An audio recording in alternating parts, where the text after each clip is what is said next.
La plupart des gens meurent sans jamais découvrir pourquoi ils sont nés. Einstein a dit ça, pas dans un amphithéâtre, pas dans un article de physique, mais dans un essai personnel écrit tard dans la nuit, quand la célébrité et les équations avaient été mises de côté, et que tout ce qui restait était un homme assis seul, essayant de comprendre ce que tout cela signifiait. Et ce qu'il a conclu, ce qu'il a écrit avec des mots que la plupart des gens n'ont jamais lus, est quelque chose qui, je crois, pourrait changer la façon dont vous comprenez votre vie entière. Pas parce que cela vous donne une réponse facile, mais parce que cela vous pose une question que la plupart d'entre nous évitent depuis des années, peut-être depuis des décennies, peut-être depuis aussi longtemps que nous nous en souvenions. J'ai besoin de vous dire quelque chose de personnel. Avant d'aller plus loin, pendant la majeure partie de ma vie d'adulte, j'ai cru avoir manqué mon but. Que quelque part en cours de route, j'avais pris un mauvais chemin, choisi la mauvaise voie professionnelle, dit oui quand j'aurais dû dire non, accepté une situation médiocre quand j'aurais dû continuer à chercher, et ce sentiment silencieux et persistant d'être arrivé à la mauvaise destination m'a suivi partout, dans mon travail, dans mes relations, dans ces longues heures de calme avant l'aube, où rien ne peut vous distraire du poids de vos propres pensées. Je soupçonne que vous savez exactement de quoi je parle, parce que la peur de mourir sans avoir trouvé son but n'est pas une abstraction philosophique. C'est l'une des expériences humaines les plus courantes et les plus douloureuses qui soient. Et cela ne devient pas plus silencieux avec l'âge, cela devient plus forte. Chaque année qui passe, la question appuie un peu plus fort contre l'intérieur de votre poitrine. Pourquoi suis-je ici? Ai-je manqué quelque chose? Est-il trop tard? Einstein a passé des décennies à chercher la réponse à cette question, et ce qu'il a trouvé n'était pas ce que quiconque, pas même Einstein lui-même, attendait. Mais avant de vous montrer ce qu'Einstein a découvert, j'ai besoin de vous ramener là où la plupart d'entre nous ont commencé, parce que je pense que c'est là que la confusion commence. Dès notre plus jeune âge, le message que nous recevons sur le but est simple et clair. Votre but est quelque chose que vous êtes censé trouver. C'est une destination, une vocation, un rôle qui vous convient parfaitement. Comme une clé qui glisse dans sa serrure. Une fois que vous l'aurez trouvé, tout aura un sens. Le doute s'estompera, l'agitation cessera. Vous saurez, enfin, pourquoi vous avez été mis sur cette terre. Et ainsi, nous passons des années à chercher, nous essayons différents emplois, différents chemins, différentes versions de nous-mêmes, nous lisons des livres sur la façon de trouver notre passion, nous écoutons des personnes qui semblent avoir trouvé la leur, et nous nous demandons ce qu'elles savent que nous ne savons pas. Nous comparons nos vies aux vies des autres, et quelque part dans cette comparaison, nous commençons à sentir que nous avons pris du retard, que le temps presse, que tout le monde a reçu une carte qui ne nous a jamais été donnée, et pour certains d'entre nous, la recherche elle-même devient une sorte de souffrance. Parce que plus vous cherchez sans trouver, plus vous commencez à vous demander si le problème n'est pas la recherche, mais vous, si peut-être vous êtes simplement l'une de ces personnes qui sont nées sans un but clair, l'un des nombreux qui quitteront ce monde, sans jamais comprendre pourquoi ils sont venus. Einstein comprenait cette peur bien plus profondément que la plupart des gens ne le réalisent. Vous voyez, on se souvient d'Einstein comme d'un homme qui a trouvé son but tôt, le génie qui savait dès son enfance qu'il était destiné à percer les secrets de l'univers, le physicien qui a tout changé. Mais c'est la version polie, celle qui apparaît dans les manuels scolaires et les documentaires. L'histoire réelle est beaucoup plus compliquée et beaucoup plus humaine. Einstein a passé une grande partie de sa vie d'adulte à se demander si son travail scientifique était suffisant, si les équations et les théories, aussi brillantes soient-elles, pouvaient réellement répondre à la question qui compte le plus. Il a un jour admis quelque chose que je trouve profondément émouvant. Il a dit que plusieurs fois par jour, il était troublé par le sentiment déprimant d'avoir trop emprunté au travail d'autres hommes. que ce qu'il avait reçu du monde dépassait de loin ce qu'il avait rendu. Pouvez-vous imaginer ça? L'homme qui a donné à l'humanité la théorie de la relativité, qui a fondamentalement redéfini notre compréhension du temps, de l'espace et de la structure de la réalité elle-même, regardant sa propre vie et sentant qu'il n'en avait pas fait assez, que sa contribution était en quelque sorte insuffisante. Si Einstein pouvait se sentir ainsi, alors peut-être que ce sentiment lancinant que vous n'avez pas trouvé votre but n'est pas un signe d'échec. Peut-être que c'est simplement une partie de ce que signifie être un être humain, en recherche, honnête et profondément attentionné. Et je pense que c'est important pour une autre raison, parce que la version d'Einstein qui nous est donnée, le génie confiant qui a toujours connu son chemin, crée une fausse impression. Cela nous fait croire que les personnes qui ont trouvé leur but traversent la vie avec certitude, avec une boussole stable, les pointant dans la bonne direction. Et que si vous ne ressentez pas cette certitude stable, si votre boussole tourne, vacille et parfois ne pointe nulle part, alors quelque chose ne va pas chez vous. Mais la propre vie d'Einstein raconte une histoire très différente. Avant de devenir l'Einstein que nous connaissons, il était un jeune homme qui ne trouvait pas de travail. Après avoir obtenu son diplôme en 1900, il a passé 2 ans à postuler à des postes d'enseignant et à être rejeté. 2 années à regarder ses camarades de classe avancer, pendant qu'il restait immobile. Il a finalement accepté un poste d'employé de bureau des brevets à Berne, en Suisse, un employé de bureau des brevets. L'homme qui allait remodeler notre compréhension de l'univers passait ses journées à examiner les inventions d'autres personnes dans un bureau gouvernemental. Et pendant ces années, pensez-vous qu'Einstein sentait qu'il avait trouvé son but? Pensez-vous qu'il se réveillait chaque matin avec la certitude calme que sa vie était sur la bonne voie? Je ne crois pas qu'il l'ait fait. Je crois qu'il ressentait exactement ce que vous ressentez, ce sentiment d'agitation, d'incertitude, que vous êtes fait pour quelque chose que vous ne pouvez pas tout à fait voir, que la vie que vous vivez ne correspond pas à la vie que vous étiez censé vivre. Ce qu'Einstein ne savait pas alors, ce qu'aucun d'entre nous ne sait jamais au milieu de la recherche, c'est que le but prenait déjà forme, pas dans le bureau des brevets lui-même, mais dans les heures calmes de réflexion qui l'entouraient, dans les conversations avec des amis, dans les lettres qu'il écrivait, dans la façon dont son esprit n'arrêtait pas de chercher quelque chose de plus grand que ce qui était devant lui. Le but n'était jamais absent. Il était juste invisible pour lui à l'époque, et je soupçonne que la même chose peut être vraie pour vous. Mais ce qu'Einstein a finalement découvert sur le but est allé bien au-delà de sa propre carrière, et c'est là que son voyage prend un tournant dont presque personne ne parle. En 1930, alors qu'il avait 51 ans et qu'il était déjà le scientifique le plus célèbre du monde, Einstein s'est assis et a écrit quelque chose d'extraordinaire. Pas un article de physique, pas une preuve mathématique, un essai, une confession personnelle et philosophique sur ce qu'il croyait et pourquoi il y croyait. Il l'a appelé « Ce que je crois ». Elle a été publiée dans un magazine appelé Forum and Century. Et dans cet article, Einstein a tenté de répondre à la question qui le suivait depuis des décennies. La même question qui vous suit. Pourquoi sommes-nous ici? Einstein a commencé par quelque chose qui a surpris presque tous ceux qui l'ont lu.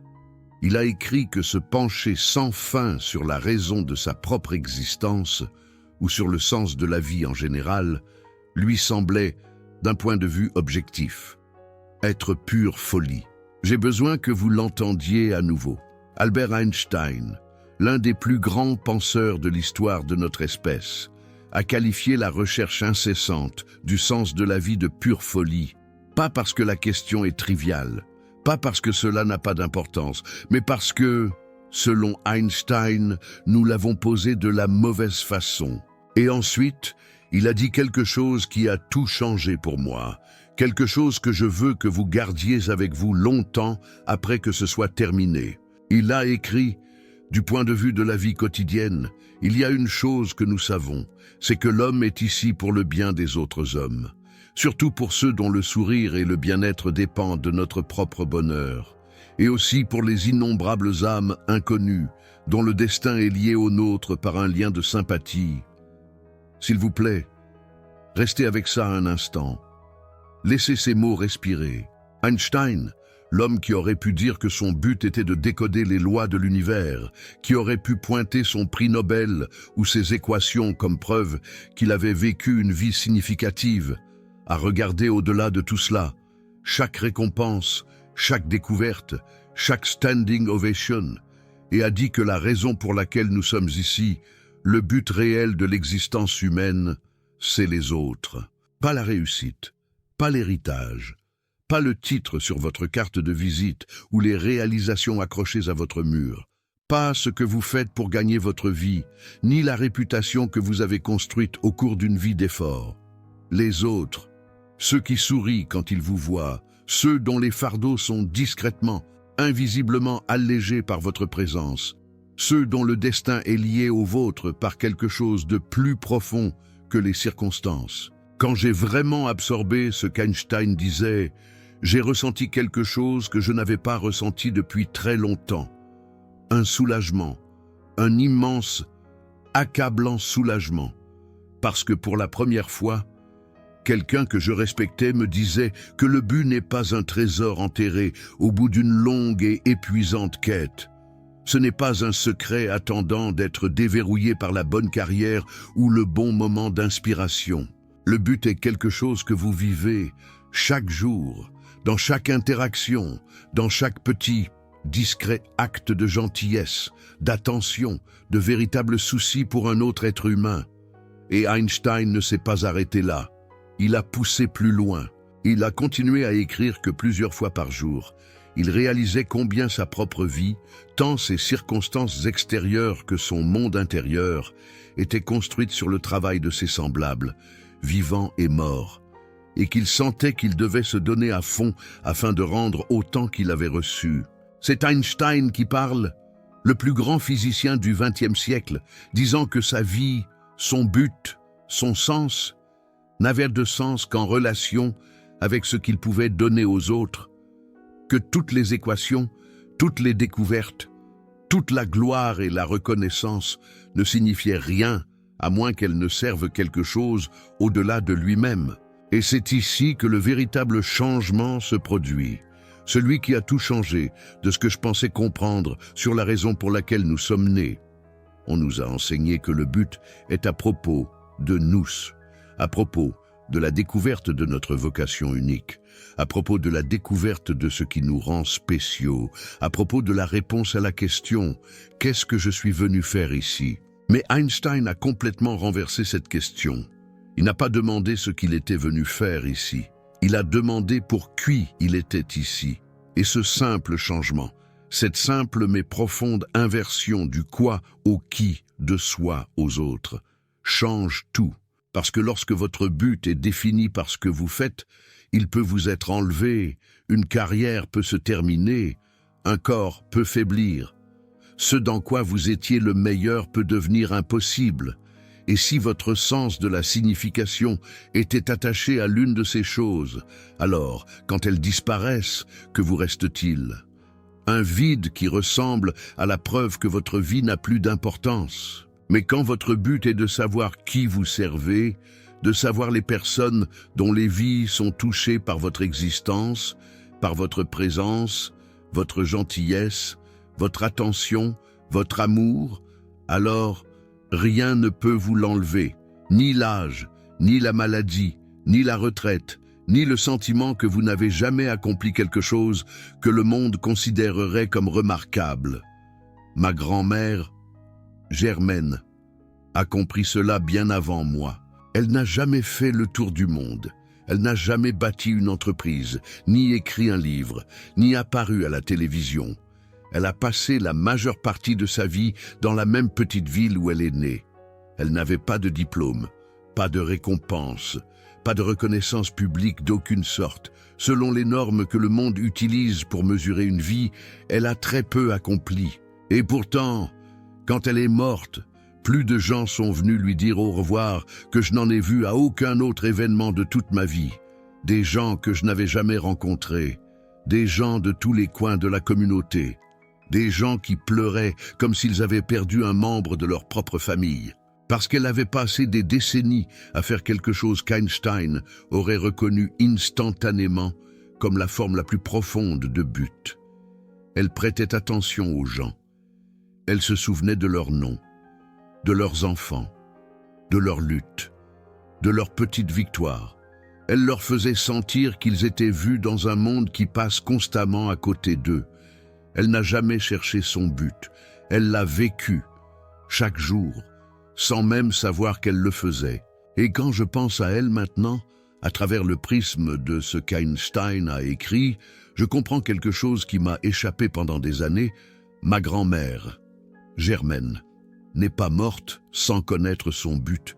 Elle est peut-être la personne que j'ai connue qui l'a vécu le plus pleinement, parce qu'elle a compris, sans jamais lire un mot d'Einstein, que le but d'être en vie n'est pas ce que vous accomplissez pour vous-même. C'est ce que vous donnez aux personnes qui croisent de votre chemin. Einstein a aussi écrit quelque chose à ce sujet que je trouve remarquable. Il a dit que les idéaux qui ont toujours brillé devant lui et l'ont rempli de la joie de vivre sont la bonté, la beauté et la vérité. Pas la gloire, pas les percées scientifiques, pas la reconnaissance, ni les récompenses, ni l'admiration d'étrangers. La bonté, la beauté, la vérité. 3 choses qui ne nécessitent aucun talent particulier. 3 choses qui sont disponibles à quiconque choisit de les poursuivre, quel que soit son âge, son éducation ou sa situation. Et il y a une chose de plus qu'Einstein a dite dans ce même essai que je pense qu'il faut entendre. Il a décrit ce qu'il a appelé le sentiment religieux cosmique, un sentiment d'émerveillement et d'étonnement devant l'ordre qui sous-tend l'univers. Et il a dit que ce sentiment, cette profonde reconnaissance qu'il y a quelque chose de magnifique tissé dans le tissu de l'existence, est le motif le plus fort et le plus noble pour tout type de travail significatif. En d'autres termes, le but ne commence pas par un plan, il commence par l'émerveillement, par le fait de remarquer, avec cette volonté, d'être émerveillé par le simple fait que quelque chose existe, y compris vous. Et je pense que c'est exactement ce qu'Einstein essayait de nous dire, que les gens qui meurent sans découvrir leur but ne sont pas des gens qui n'ont pas réussi à trouver une vocation cachée. Ce sont des gens qui ont passé leur vie à regarder dans la mauvaise direction, à chercher à l'extérieur quelque chose qui a toujours été juste devant eux, à chercher des réponses, alors que le but était dans les questions elles-mêmes. En 1951, une femme nommée Marion Bloch Anderson a écrit à Einstein avec une question que beaucoup d'entre nous se sont posées sous une forme ou une autre. Elle voulait savoir quel était l'intérêt de vivre, compte tenu de toute la souffrance et du chaos dans le monde. La réponse d'Einstein a été remarquable par sa simplicité. Il a écrit que le but de la vie est de créer de la satisfaction pour nous-mêmes et pour les autres. Voilà la réponse de l'un des esprits les plus brillants de l'histoire de l'humanité. Créer de la satisfaction pour vous-même et pour les gens autour de vous. Pas des monuments, pas des héritages, pas de grandes réalisations qui résonneront à travers les siècles. Satisfaction, joie, réconfort, connexion, la connaissance tranquille et profonde, que le fait que vous soyez en vie a rendu l'expérience d'être en vie de quelqu'un d'autre un peu moins solitaire, un peu plus supportable, un peu plus belle. Et cela se connecte à quelque chose qu'Einstein a décrit dans son passage philosophique le plus célèbre. Il a écrit sur ce qu'il appelait l'illusion d'optique de la conscience, l'illusion que nous sommes séparés les uns des autres. Il a dit que notre tâche doit être de nous libérer de cette prison, en élargissant notre cercle de compassion, pour embrasser toutes les créatures vivantes et toute la nature dans sa beauté. Le but, dans la compréhension d'Einstein, n'est pas un prix que vous gagnez à la fin d'une longue recherche. C'est la pratique quotidienne, continue, jamais terminée, de reconnaître que vous êtes connecté à tout et à tout le monde autour de vous, et de choisir, moment par moment, d'agir comme si cette connexion comptait. Parce que c'est le cas. Il y a autre chose qui confirme ce qu'Einstein a compris, quelque chose d'écrit des décennies après sa mort, mais qui fait écho à ses mots, avec une précision troublante. Une femme nommée Brigitte Dubois a passé des années à travailler dans les soins palliatifs, assise au chevet de personnes dans les dernières semaines de leur vie. Elle leur a posé une question simple. En regardant en arrière, quels sont vos regrets? La réponse numéro 1, le regret qui a fait surface plus souvent que tout autre, était ceci. J'aurais aimé avoir le courage de vivre une vie fidèle à moi-même, pas la vie que les autres attendaient de moi. Ah, j'aurais aimé avoir accompli plus. Pas, j'aurais aimé avoir eu plus de succès, ou avoir été plus célèbre, ou avoir accompli plus de choses. Il souhaitait avoir vécu plus honnêtement, plus authentiquement, plus près des personnes et des valeurs qui comptaient réellement pour eux. Ils souhaitaient avoir passé moins de temps à courir après ce que le monde disait qu'ils devraient courir après, et plus de temps à être présents pour les gens qu'ils aimaient. C'est précisément ce sur quoi Einstein écrivait en 1930. Le but n'est pas quelque chose là-bas, qui attend d'être découvert. Il est ici, maintenant, dans la façon dont vous vous montrez, pour les gens autour de vous, dans la façon dont vous écoutez quand quelqu'un parle, dans la façon dont vous offrez de l'espace pour la douleur d'une autre personne, dans les actes de gentillesse et d'attention, tranquilles et non spectaculaires, qu'aucun historien n'enregistrera jamais, mais qui résonnent à travers les vies d'une manière que vous ne pouvez pas imaginer. Et je veux faire une pause ici, un instant, parce que je réalise que ce que je dis pourrait sembler trop simple, trop facile. Vous pourriez penser, si le but est juste d'être gentil avec les gens, pourquoi est-ce que ça semble si compliqué? Pourquoi ai-je passé des années à me sentir perdu? Je me suis posé la même question et je pense que la réponse est la suivante. Nous avons été conditionnés à croire que le but doit être extraordinaire, qu'il doit être visible, qu'il doit produire des résultats, que le monde peut voir et mesurer et applaudir. On nous a appris, parfois sans que personne ne le dise directement, qu'une vie de service tranquille, de gentillesse quotidienne, de simplement être présent pour les gens autour de vous, est en quelque sorte moins qu'une vie de réussite et de reconnaissance. Mais Einstein, qui a obtenu plus de reconnaissance que presque n'importe quel être humain dans l'histoire, a regardé tout cela et a dit le contraire. Il a dit que seule une vie vécue pour les autres est une vie qui vaut la peine d'être vécue. Il n'a pas dit seulement une vie d'accomplissement, pas seulement une vie de découverte, une vie vécue pour les autres. C'est toute la mesure du sens, selon l'homme qui comprenait la structure de la réalité mieux que quiconque, peut-être, ait jamais vécu. Et si Einstein estimait que le sens de sa propre vie extraordinaire ne pouvait être trouvé que dans ce qu'il a donné aux autres, alors qu'est-ce que cela nous dit sur le sens de la nôtre? Cela nous dit que nous avons regardé dans le mauvais miroir, que le reflet du but n'est pas dans ce que nous avons construit ou ce que nous avons gagné, mais dans les visages des personnes que nous avons aimées et servies et pour qui nous avons simplement été là. Einstein a également écrit sur l'intuition, d'une manière qui se connecte à cela. Il a dit qu'il croyait en l'intuition et à l'inspiration, que l'imagination est plus importante que la connaissance. Et puis, il a dit quelque chose que je pense être crucial.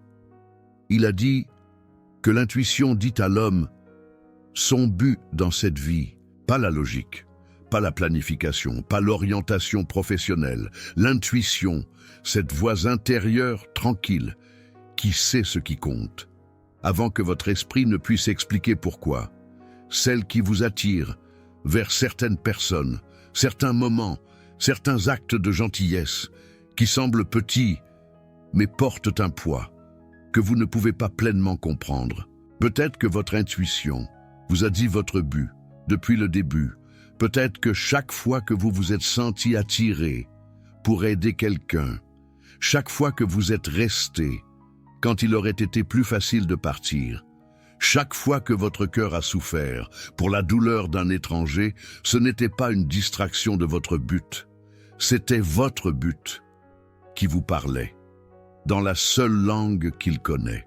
Et cela m'amène à quelque chose que je pense compte énormément en ce moment, dans ce moment précis, dans le monde particulier que nous traversons aujourd'hui. Nous vivons à une époque de comparaison constante. Chaque jour, à travers chaque écran, on nous montre des images de personnes qui semblent avoir trouvé leur but, qui semblent avoir tout compris, qui se réveillent chaque matin en sachant exactement pourquoi elles sont ici et ce qu'elles sont censées faire. Et si vous êtes quelqu'un qui ne ressent pas cela, si vous êtes quelqu'un qui s'interroge encore sur votre but, si vous avez 60 ou 70 ou 80 ans et que vous portez toujours la peur tranquille et privée, que vous avez en quelque sorte manqué toute la chose pour laquelle vous êtes né, j'ai besoin que vous entendiez ce que je crois qu'Einstein vous dirait s'il était assis en face de vous. Maintenant, vous ne l'avez pas manqué. Vous le viviez depuis le début. Chaque fois que vous avez réconforté un ami qui était en difficulté, chaque fois que vous avez écouté, vraiment écouté, quand quelqu'un avait besoin de parler, chaque fois que vous avez tenu votre petit enfant ou écrit une lettre ou fait rire quelqu'un un jour où il en avait besoin, chaque fois que vous avez été présent pour quelqu'un d'autre, alors qu'il aurait été plus facile de rester chez vous, chacun de ces instants était votre but, pas une distraction de celui-ci, pas un simple remplaçant en attendant que la vraie chose arrive. La chose elle-même. Si ce voyage a trouvé un écho en vous, si les mots d'Einstein ont touché cet endroit paisible où la question du but attendait, je veux que vous sachiez que partager ces réflexions est quelque chose qui compte profondément pour moi. Cette chaîne existe parce que j'ai passé des années à porter ces mêmes questions en silence. Si vous vous sentez poussé à soutenir ce travail, le bouton Super Thanks est une façon de le faire. Mais honnêtement, votre présence ici, le fait de vous asseoir avec ces idées et de les laisser vous atteindre, c'est déjà plus que ce que j'aurais pu espérer. Je veux partager une dernière chose avant d'arriver à la fin, parce qu'il y a un détail sur les dernières années d'Einstein que je pense relie tout. En avril 1955, Einstein avait 76 ans et se mourait. Un anévrisme de l'aorte abdominale s'était rompu, et les médecins lui ont dit qu'il pouvait subir une intervention chirurgicale pour prolonger sa vie. Einstein a refusé. Il a dit « J'ai fait ma part. Il est temps de partir. Je le ferai avec élégance. » Pensez à ces mots. J'ai fait ma part. Pas j'ai résolu chaque équation. Pas j'ai répondu à chaque question. Pas j'ai accompli tout ce que j'avais entrepris de faire. J'ai fait ma part. Comme si toute sa vie, toute la physique, la philosophie, la célébrité et les luttes pouvaient être distillées en une seule idée, la contribution. Donnez ce que vous avez, faire votre part. Et sur son lit de mort, dans ces dernières heures, Einstein n'a pas demandé ses récompenses. Il n'a pas demandé à voir ses articles publiés. Il a demandé un stylo et un carnet. Et il a passé ses derniers moments conscients à écrire, pas pour lui-même, mais parce qu'il croyait que tout ce qu'il pouvait ajouter à la compréhension humaine, même dans son dernier souffle, valait la peine d'être offert. C'est cela le but, pas comme un concept, pas comme une théorie, mais comme une réalité vécue, visible dans la façon dont un homme mourant passe ses dernières heures. Einstein n'a pas découvert son but quand il a écrit ELMC2. Il l'a découvert quand il a compris que l'équation n'avait d'importance qu'en raison de ce qu'elle pouvait offrir aux autres. Quand il a réalisé que le but de son esprit extraordinaire n'était pas la gloire personnelle, mais la perspicacité partagée, pas des réponses pour lui-même, mais une compréhension donnée librement au monde. Et vous n'avez pas besoin d'être un génie pour comprendre cela. Vous n'avez pas besoin de changer le cours de l'histoire, de guérir une maladie ou de résoudre un mystère qui a déconcerté les plus grands esprits. Vous n'avez besoin que de faire quelque chose de beaucoup plus simple et en vérité beaucoup plus exigeant. Vous devez voir les gens autour de vous, les voir vraiment et vous laisser voir en retour. C'est le but qu'Einstein a passé sa vie à essayer de mettre en mots. C'est ce à quoi il est arrivé dans essai après essai, lettre après lettre, réflexion après réflexion paisible. Le sens de la vie n'est pas caché dans un coffre-fort lointain. Il n'est pas réservé aux doués, aux accomplis ou aux quelques chanceux qui sont tombés sur le bon chemin.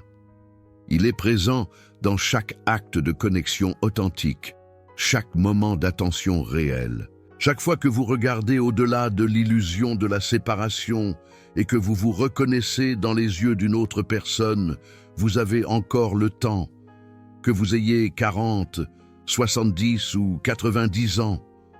Le but qu'Einstein a décrit n'est pas quelque chose que vous pouvez survivre ou dépasser.